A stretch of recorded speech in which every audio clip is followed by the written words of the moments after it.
Spectacular Spider-Man is one of the most loved adaptations of the character by fans, and it has been for the longest time. The characters, the action, the voice acting, and the slightly different take on animation kind of brings the whole show together as like a pinnacle for the fans, and I am here for it. I can still remember watching the show on WB Kids and the CW back in the day when they would play reruns, if you guys remember that. In the new Spider-Man Across the Spider-Verse movie, Josh Keaton returns as the Spectacular Spider-Man for a small cameo, but it completely reignited my want to watch the show, and so I did. While watching, I had come upon scenes and was just like, maybe I could try and bring this to life. I didn't have any amazing equipment or even a lot of people to help on the project, but I took what I had and did what I could with it.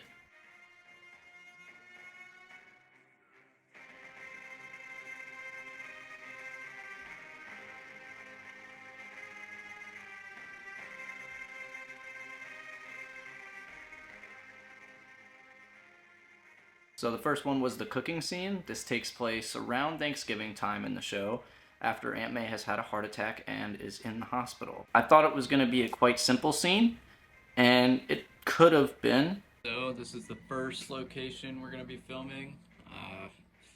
We're actually going to be using glitter shakers for the little vial because I couldn't find anything else, and I wasn't going to spend $20 on a stupid science kit. Anyway, so we're going to fill this up with this Code Mask.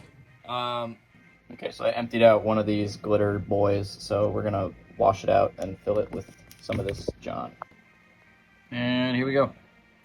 We got a gene cleanser. This is gonna overboil, and then... yay! But a big thing for me was I wanted to keep the campiness and like cartooniness of the show, just bringing it to a live action format. So that led to over 40 takes of me pouring flour on my head to make sure it would like poof correctly.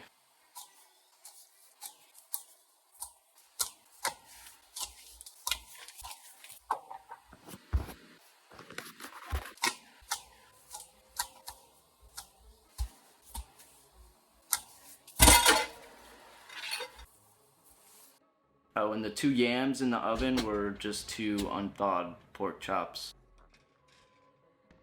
Okay, so we finished the kitchen scene. Me and my entire kitchen are now covered in flour.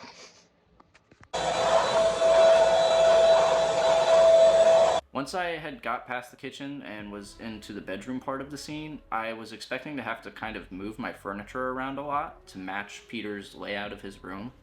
But luckily enough, my old apartment was laid out almost exactly like his bedroom, just by the way that I had moved things in there, so it worked out. From the beginning, I always had the TV show pulled up on my laptop or my TV.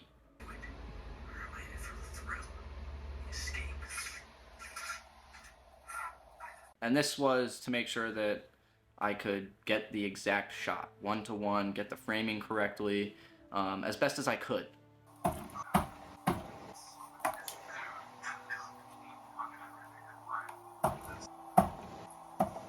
And I'm sure you never plan to, but if you ever attempt to make it look like you're being pulled out of a window by a tendril, it looks goofy, just so you're aware.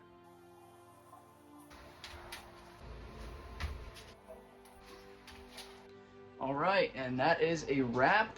I'm really happy. This was really fun. I wanted to always kind of do this, so I have plans for the future. I don't know when or if they're gonna actually happen. So we shot some scenes out of order, just due to time and scheduling. So we actually shot the 3rd scene second. We did our best to make it look like my living room was a investigation room, like in the Daily Bugle or the FBI or something. Go ahead. Peter Parker, are you Spider-Man? No! I'm not Spider-Man! Ah! It's not true. I promise. Go ahead, say what you gotta say. You party animal. You mean the guy calling himself Venom? Fuck. You mean the guy calling himself Venom? Does that name inspire trust? Dumbass? Our AC had also gone out at this point, so I give Chris major props for sticking it out with me and actually doing this whole scene while we were like quite literally melting in my tiny apartment. You mean the guy calling himself Venom? My name is David John. Wrong arm.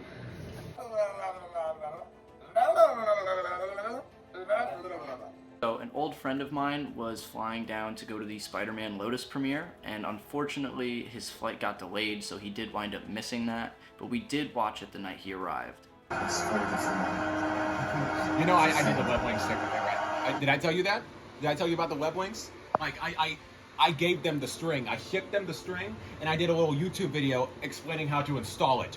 I left the fucking needles in there. Hang on. I put those needles in there so that I told him to pull them out, because it can get clogged easily. But there's a fucking needle sticking right out of there, and I told him specifically to pull those out, but he didn't fucking listen. The idiot.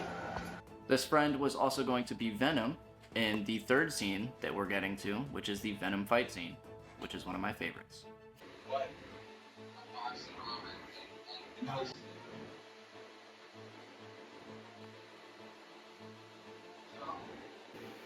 You're a bitch. Rouge the symbiote. I wish that you died. This one takes place in the backyard after Peter gets yanked out of his window. There is a lot of Peter being thrown around in this scene.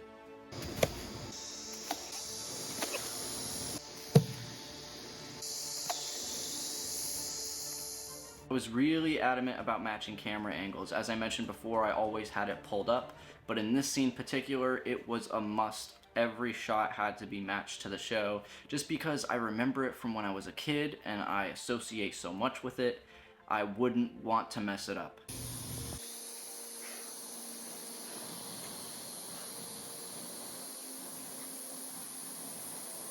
Just a cool scene. Like, Venom shows up at Peter's house, he yanks him out of his window, and then just like beats the crap out of him. And it's like, alright, I'm gonna go ruin your life now. That's cool. Because I can get so particular about things, we actually wound up stretching a 1-minute scene to a little over 2 days of filming. But to be fair, we weren't really able to start until there was only a few hours of daylight left because of when the scene takes place.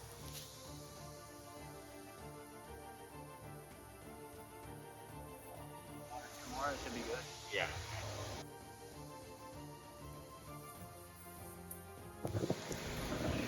Break time.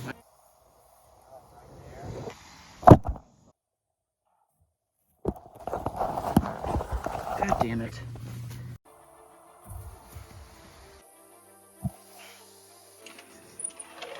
We're halfway there. We only got 10 more shots to do. Do this. Can you see my face? Nope, you're good. Gotcha. Okay. All right. Yeah. Yeah. Should be good. Alright, give it a go.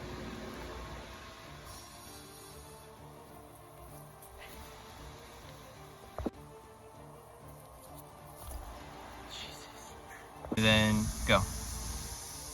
Oh shit! Come on. He just likes grabbing you, dude. I'm just gonna keep recording. Okay. Go ahead. Am I in the right spot? Yeah. Damn, I dude. love that one. That one was good. That one I hope actually that should hurt. be good. It may not seem that way, but throwing myself into a wall was a bit more fun than I expected. Kind of funny though, because I guess it toughened up my back considering what's to come.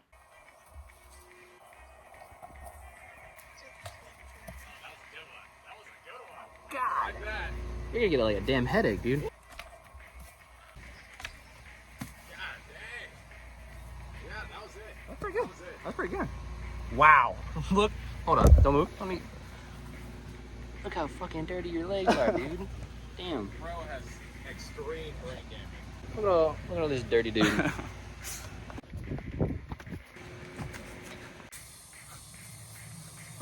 Throughout the second day of filming, it did unfortunately start to rain halfway through the production of things. And this obviously didn't happen in the show, but I kind of like the implied symbolism that's going on, because once Venom shows up, Peter's life kind of goes downhill. Okay, so I'm gonna go up, down. Once you see me, bring my leg in. I'm Okay. allowed to jump. You good? Grab me with the wrong hand. Whenever you're ready, Tyler. Okay, this is gonna be difficult. Maybe we need something more sturdy. Do you want Whenever you're ready. No. You were like I like how squirming. your arms are moving around. No, yeah, that really gives a lot of character. Here, let me touch your mask a little. Go like that. Yeah. okay. All right. Go.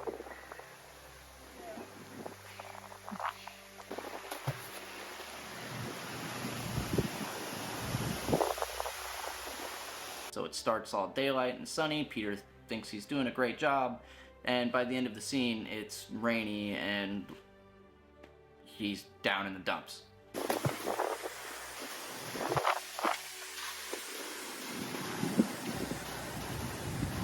It started raining. Thank you, Eric, for filming. Yeah, it's pouring, so. Oh my god. The last scene for this project was actually supposed to be the simplest one, yet it took the most time. I was able to get most of it filmed in one day in the morning, luckily, yet I needed a couple more shots to finish it, so I got together with a few friends and we had gone out that same night.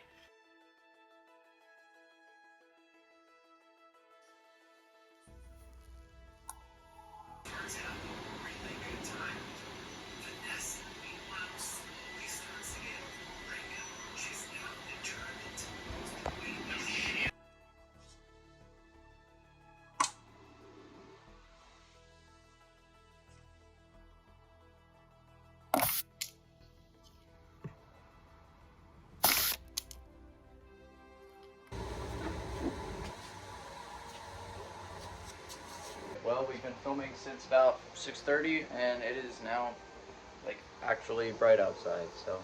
Pretty much a wrap on everything spectacular. I just have to film the last clip of the little poster.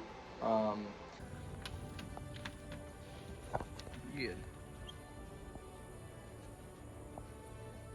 Sick up. Yeah.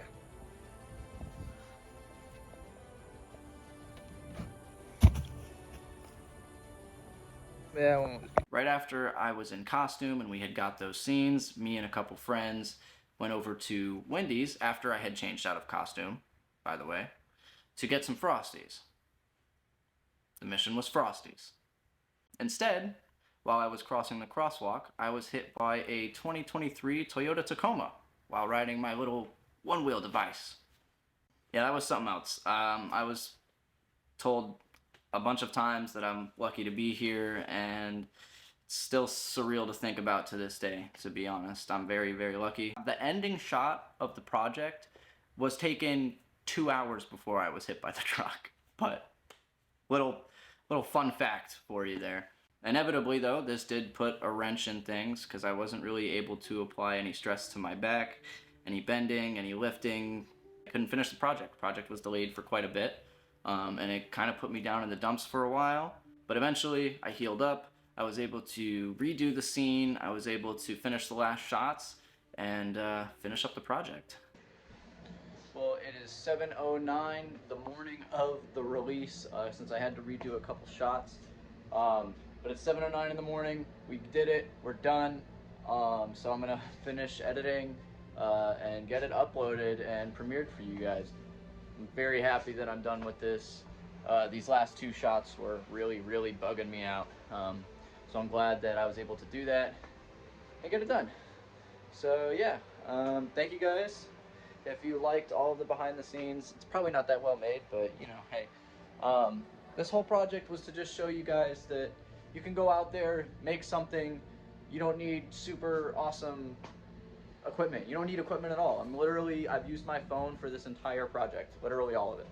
So, and this little like phone stand thing. But even if you don't have one of those, I don't have a tripod, so I literally have been using, oh, there's my cat litter and like extra stuff to stack on top of it to get height. So Venom exposes Peter Parker. Peter Parker gets questioned, Then he comes home and he kind of just wants to throw it all away, gets reminded that he saved the lizard, and so like it's kind of a little bit of a mix-up from the show, but it's my own little tribute.